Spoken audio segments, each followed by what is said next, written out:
हमें ज्वाइन किया है सेनेटर राना सनाउल्लाह साहब ने, मुशीर हैं वज़ीर-ए-आज़म के बराए सियासी अमूर। लेकिन इस पे बात करने से पहले एक अहम इशू जो अभी हमने अहम खबर में जिसके बारे में जिक्र किया कि अफ़गानिस्तान से पाकिस्तान के अंदर दहशतगर्दी मुसलसल जारी है, और उस पर हम राना सनाउल्लाह से पूछेंगे कि क्या हुकूमत की पॉलिसी क्या है। राना साहब ये बताइएगा कि देखें, JUI के लीडर मौलाना इदरीस को शहीद किया गया, बन्नू में एक पोस्ट पे हमला हुआ, 15 पुलिस वाले शहीद हुए, लकी मरवत में 9 लोग और 2 उसमें पुलिस ऑफिसर थे वो शहीद हुए, बाजौड़ में भी अटैक हुआ है, वहाँ पे भी एक सिक्योरिटी ऑफिसर मारा गया। तो इसमें ये जो मुसलसल हमले हो रहे हैं, हमने जंग भी की, फिर ईद पे छुट्टी कर दी, ईद उल फितर पे, अब फिर ये हो रहा है, चीन के अंदर मुज़ाकरात भी हुए। तो ये तालिबान जब नहीं समझ रहे तो हम इनको बार बार मौका क्यों देते हैं कि ये अपने आप को दोबारा तैयार करके फिर पाकिस्तान पे हमले करते हैं? नहीं, देखें, उनको बार बार मौका देने की तो कोई सूरत नहीं है। इस वक्त जो पाकिस्तान की सियासी और अस्करी क़यादत ने जो फ़ैसला लिया है उसमें कतन किसी किस्म की कोई झोल नहीं है और उसके ऊपर कोई दूसरी थॉट भी नहीं है। ये बिल्कुल तय है। जब वज़ीर-ए-आज़म ने आज से कोई, मेरा ख़्याल है ये उस वक्त भी इसी साइड पे, बन्नू साइड पे को वाक़या हुआ था जिसमें बहुत ज़्यादा नुकसान हुआ था दहशतगर्दी के वाक़े में, तो प्राइम मिनिस्टर और फील्ड मार्शल साहब वहाँ पे मौजूद थे। तो उन्होंने अफ़गानिस्तान को दो टोक अंदाज में पैगाम दिया था कि आप दहशतगर्दों और पाकिस्तान में एक का इंतखाब कर लें, जो कि बाद में मुज़ाकरात हुए और उसमें हमारे दोस्त ममालिक ने भी हिस्सा लिया। तो बात जो समझ आई वो यही है कि वो किसी सूरत भी दहशतगर्दी के वाक़यात की ना तो ज़िम्मेदारी लेने को तैयार हैं और ना ही उनकी सरज़मीन पे विद एविडेंस जो उनको साबित किया गया कि ये वो कैंप्स हैं, ये वो ट्रेनिंग सेंटर्स हैं और यहाँ पे इंडिया की फंडिंग है और ट्रेनिंग है दहशतगर्दी की। और बाद जगहों पे ऐसी एविडेंस भी थी कि इज़राइल की जो है वो ट्रेनिंग और टेक्नोलॉजी में जो है वो वहाँ से भी जो है वो इनकी मदद हो रही है। तो जब उन्होंने ना मुसलमान ममालिक की बात का कोई उन्होंने लिहाज किया और ना ही उन्होंने विद एविडेंस इस जो है वो मुतालबे को या इस डिमांड को जो है वो एक्सेप्ट किया, तो उसके बाद उनको दो टोक अंदाज में ये फ़ैसला सुना दिया गया कि पाकिस्तान के अंदर, यानी with in the territorial limit of Pakistan, जहाँ जहाँ भी इंटेलिजेंस बेस्ड हमें ज़रूरत होगी ऑपरेशन की वो हम कर भी रहे हैं और ज़्यादा रिगरसली जो है वो किए जाएंगे। लेकिन जो अफ़गानिस्तान की सरज़मीन पे ऊपर हमारी इंटेलिजेंस बेस इंफॉर्मेशन होगी कि यहाँ पे ये कैंप है, यहाँ पे ये ट्रेनिंग हो रही है, यहाँ से दहशतगर्द जो है वो तैयार करके पाकिस्तान में दहशतगर्दी के हादसात वाक़यात के लिए भेजे जा रहे हैं, तो हम उनको जो है वो अटैक करेंगे, उनको टारगेट करेंगे। और ये पिछले दिनों में आपने देखा कि इसमें जो है वो पाकिस्तान ने जो है वो भरपूर कार्रवाई की है और एक दफ़ा तो उनका पूरा ये सिस्टम जो है इसको तहस नहस कर दिया है बिल्कुल। वहाँ पे जो इनके जो कैंप्स कर दिए, फिर भी वो लगे हुए हैं जी उसके बावजूद थे। हाँ, लेकिन ठीक है, इक्का दुक्का वो जो है वो इधर उधर से जो है वो दहशतगर्दी के वाक़यात, ये ख़ास तौर पे उन्होंने टारगेट किया था हमारा मार्क हक का, जो 1 साल बाद हम उसका जो है वो दिन मना रहे थे, तो उसको उन्होंने टारगेट किया था। तो उसके लिए वो जो है वो उन्होंने कहीं से भी किसी तरह से भी जो है वो मैनेज किया है, उसकी भी पूरी एविडेंस जो है वो आ चुकी है और बिल्कुल उनके ख़िलाफ़ जो है वो भरपूर कार्रवाई होगी और उनको बिल्कुल जहाँ जहाँ भी इस किस्म का कोई अंदेशा होगा उसको जो है वो ख़त्म किया जाएगा। राणा साहब, ये 28वीं तरमीम की बात हो रही है मुसलसल, अब हम देख रहे हैं, मैंने भी एक चीज़ सोशल मीडिया पे देख रहा था, एक नया नक्शा किसी ने चलाया हुआ था सोशल मीडिया पे, उसमें मुझे नज़र आया एक नया सूबा जिसका नाम है लालपुर। आप समझते हैं कि लालपुर नया सूबा बनने जा रहा है, तमाम डिवीज़न्स को, पाकिस्तान के जितने डिवीज़न हैं उनको सूबों में तकसीम कर दिया जाएगा 28वीं तरमीम के बाद?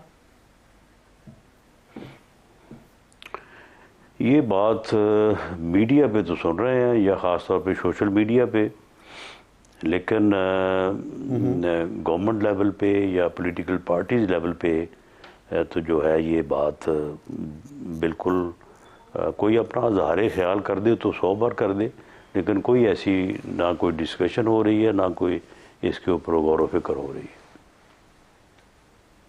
तो क्या हम इसको समझे कि आप तरदीद कर रहे हैं कि किसी तरमीम के तहत सूबों की मौजूदा जो बाउंड्रीज़ हैं उसमें कोई तब्दीली नहीं हो रही, कोई 38 नए सूबे नहीं बन रहे डिवीज़न की बुनियाद पे?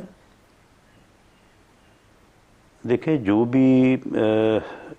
जो बुनियादी जिन मसाइल से पाकिस्तान की इकानमी को या पाकिस्तान की ओवरऑल जो सूरत हाल है उसमें जिन चीज़ों की ज़रूरत महसूस की जा रही है, जो गवर्नमेंट महसूस करती है, अपोजिशन महसूस करती है, या जो एक यानी इंटेलिजेंसिया जो यानी गवर्नमेंट से मुतल्लक जो भी अदारे हैं वो जब महसूस करते हैं कि हमें ये प्रॉब्लम्स दरपेश आने वाले हैं। मिसाल के तौर पे इंडिया जो है वो जनाब वाटर को जो है वो वेपनाइज कर रहा है, उसने वहाँ पे डैम बनाने शुरू किए हुए हैं जो कि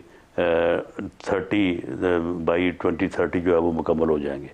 उसके बाद India would be in a position to hold the entire water of the Chenab river, पूरा पानी जो है वो उसका 60 डेज़ के लिए वो जो है वो रोक सकेगा। वो क्या करेगा, 60 दिन जब हमें ज़रूरत होगी रोक लिया करेगा, जब हमें ज़रूरत नहीं होगी फिर एकदम छोड़ा करेगा, इधर सैलाब आ जाया करेगा।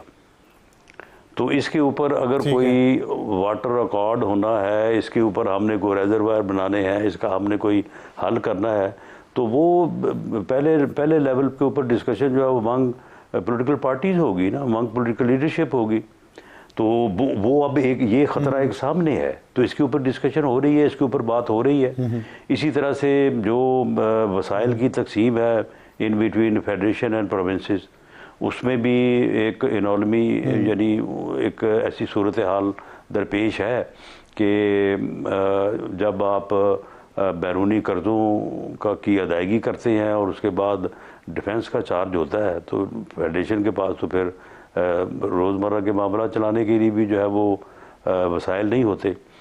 तो उसके लिए भी वसाइल को बेहतर करने की भी डिस्कशन जो है वो हो रही है। उसका क्या हल होगा, कैसे होगा, क्या तरीक़ाकार होगा, इसके ऊपर कोई अभी ना कंसेंसस है, ना कोई फाइनलिटी है। इसी तरह से जो आबादी है, अब ये सब्जेक्ट डिवॉल्व हो गया था, अब इसके मतलब महसूस किया जा रहा है, उसके ऊपर काफ़ी हद तक जो है वो इत्तफाक़ राय भी है कि ये वापस जो है वो फेडरल लेवल पे आना चाहिए, क्योंकि प्रोविंसेस लेवल पे जो है वो इसके पॉपुलेशन वेलफेयर और एजुकेशन दोनों आप बात कर रहे हैं, हाल जो है वो बेहतर नहीं रहे। एजुकेशन और हेल्थ में भी जो पॉलिसी लेवल है वो भी। तो ये जो चीज़ें हैं, ये जब भी कोई चीज़ होगी, मिसाल के तौर पे अगर पॉपुलेशन की होती है तो देखें ना, एक तरफ तो आपका जो NFC है वो तो अगर आप पॉपुलेशन बढ़ाएं तो आपका हिस्सा बढ़ेगा, जबकि अब ज़रूरत इस बात की है कि इसको लॉक कर दिया जाए और आइंदा जो है वो जो सूबा आबादी के कंट्रोल में ज़्यादा जो है वो कारकर्दगी दिखाए तो उसके ऊपर बेनिफिट किया जाए, तो ये फिर आईनी अमेंडमेंट ही होगी ना। तो ये सारी चीज़ें जो है ये अंडर डिस्कशन है। और लेकिन अभी तो इंसेंटिव है ना, शहबाज शरीफ साहब अगर आबादी का बढ़ेगी तो उनको NFC में ज़्यादा मिलेगा। जी मैं ये सूबे बात ख्याल नहीं करते। जी मैं ये बात कंक्लूड इस तरह से मैं करने जा रहा था कि द गवर्नमेंट ऑफ मियाँ शहबाज शरीफ या PMLN गवर्नमेंट, हमारा इसके ऊपर ये बिल्कुल एक कॉन्सेप्ट बड़ा क्लियर है कि ये डिस्कशन होनी चाहिए। किसी भी जमहूरी और ज़िंदा माशरे में इस किस्म की डिस्कशन जो हाल और मुस्तकबिल के मुताल्लिक़ हो, उनका होना बड़ा ज़रूरी होता है। लेकिन इसमें अमेंडमेंट की बात जो है वो उस वक्त होगी या की जाएगी जब कंसेंसस होगा। तो अभी तक कंसेंसस तो इन चीज़ों पे नहीं है, गुफ्तगू हो रही है। जैसे होगा तो इंशाअल्लाह ताला तरमीम होगी, और तरमीम जो भी होगी जब भी होगी वो 28वीं ही होगी। अच्छा, तो उसमें मतलब 28वीं तरमीम जो होगी, तो आप कहना ये चाह रहे हैं कि लायलपुर सूबा या कराची सूबा या हज़ारा सूबा इसके बनने के चांसेस हैं या नहीं हैं?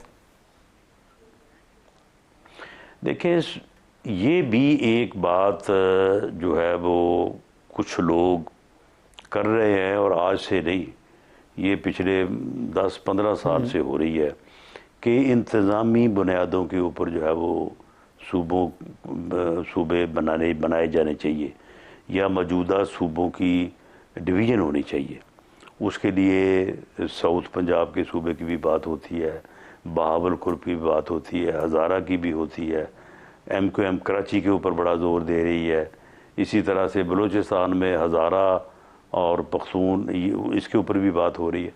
तो ये देखें, ये जो है बात तो हो रही है, इसमें तो कोई शक नहीं है, लेकिन इसके ऊपर कोई सच कोई पेशरफ्त वाली या कोई ऐसी कोई अर्जेंसी वाली बात नहीं है, क्योंकि एक ये भी आर्गूमेंट है कि सूबों का मुतबादल बलदियाती इलेक्शन के ज़रिए से हासिल किया जाए, और the third year of government जो है वो उसको लाया जाए और मजबूत किया जाए। तो आपके ख्याल में क्या ज़्यादा मुनासिब है, third year government, local government को बेहतर किया जाए या छोटे सूबे बना दिए जाए? देखिए जी, सूबे छोटे बनाने से ये जब फिर बात डिवीज़न तक जाती है, तो ये तो मैं समझता हूँ कि ये बात जो है ना, ये तो बिल्कुल वायबल नहीं रह जाएंगे अगर आप ये डिवीज़न लेवल पे जो है वो ले जाएंगे। हाँ, इंतज़ामी बुनियादों पे बाज़ जगह ज़रूरत है और वो बन जाए, लेकिन देखें वो सिर्फ डिस्कशन से तो नहीं बनेंगे। उसके लिए पहले नेशनल कमीशन बनेगा। वो नेशनल कमीशन जो है वो बैठ के इस चीज़ के ऊपर जो है वो कोई अपनी प्रपोजल तैयार करेगा।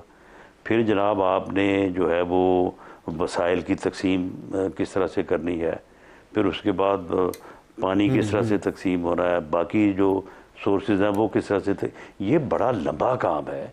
ये आज अगर आप नेशनल कमीशन बना दें तो मेरा नहीं ख्याल कि वो कोई अगले जो है वो 3 साल या 5 साल से पहले जो है वो कोई किसी नतीजे पे पहुंच सकता है। तो ये अभी हमने तो फिर ये जो तजवीज़ कदम उठाया नहीं है कर रहे हैं, और ऐसे ही कहे जा रहे हैं कि जी सूबे बन रहे हैं, सूबे बन रहे हैं। तो उनको क्यों ये समझ नहीं है? जब आपने कहा है कि लोकल बॉडीज़ या जो शहरी हुकूमतें हैं उनको बेहतर करना चाहिए, तो NFC अवार्ड के बाद PFC अवार्ड भी आना था, प्रोविंशियल फाइनेंस कमीशन का, वो क्यों नहीं आ रहे? क्या उस पर काम करना ज़्यादा ज़रूरी नहीं है, ज़्यादा अर्जेंट नहीं है? देखिए वो तो फौरी है ना। वो तो अगर बलदियाती अदारों को आपने कायम करना है तो वो तो फौरी है। बाज़ सूबों में मौजूद हैं, बाज़ में इलेक्शन ड्यू हैं, बाज़ में नहीं हुए, तो वो आप अगले 2 माह में 3 माह में इलेक्शन करवाएं, बलदियाती अदारे जो है वो वजूद में आ जाएंगे। उसके बाद आप जो है तो ये अवार्ड जिसको आप प्रोविंशियल फाइनेंशियल अवार्ड कह रहे हैं, ये दरअसल मुतालबा ये है कि जिस तरह से फेडरेशन से वसाइल की तकसीम जिन बुनियादों के ऊपर सूबों को होती है, सूबे इसी बुनियाद के ऊपर तकसीम आगे अपने डिवीज़न और डिस्ट्रिक्ट को करें। ये अगर हो जाए तो मेरा ख्याल है कि शायद 3-4 साल बाद सूबों का मुतालबा ही ना रहे। नहीं, लेकिन अगर सूबे ये नहीं कर रहे तो इसके लिए भी आईनी तरमीम की जरूरत है कि सूबों को मजबूर किया जाए, लेकिन इसके लिए आईनी तरमीम की जरूरत है। नहीं, इसमें भी कॉन्स्टिट्यूशनल अमेंडमेंट ही होनी है।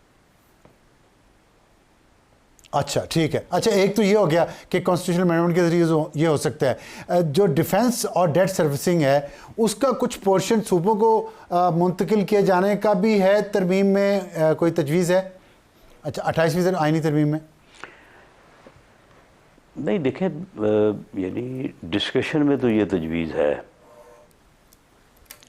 लेकिन अभी इसके ऊपर कोई, अगर इसके ऊपर कोई ऐसी बात नहीं हुई कि इसके ऊपर कोई फ़ैसला कौन मरला हो और ये कोई तरमीम का मसवदा तैयार हो रहा हो, अभी ये चीज़ें डिस्कशन में, इसमें और भी चीज़ें हैं, और भी कई चीज़ें हैं कि वहाँ से जो है वो फंड्स को जो है वो थोड़ा बहुत जो है वो उनका मामला चेंज करके जो है वो फेडरेशन को रिलीफ दिया जा सकता है। तो ये तजावीज़ हैं अभी जो एनएफसी के दिए जा रहा है जो सुबह को। अच्छा, किस किस्म का वो फंड जिसमें से वफाक को दिया जा सकता है? यानी मिसाल के तौर पे एक तजवीज़ है कि जो बेनज़ीर इनकम स्कीम है वो सूबों को दे दी जाए। अगर ऐसा हो जाता है तो वफाक को तकरीबन तो मतलब उसमें ये होगा कि वफाक को पैसे अरब का इसी तो तरह वफाक वो पैसा नहीं देगा, सूबे अपने तो वसाइल में से बेनज़ीर इनकम सपोर्ट प्रोग्राम। हाँ ठीक है, तो आप कह रहे हैं कि वफाक वो पैसा नहीं देगा, सूबे खुद अपने पैसे में से, अपने हिस्से में से। हाँ ये अच्छी तजवीज़ है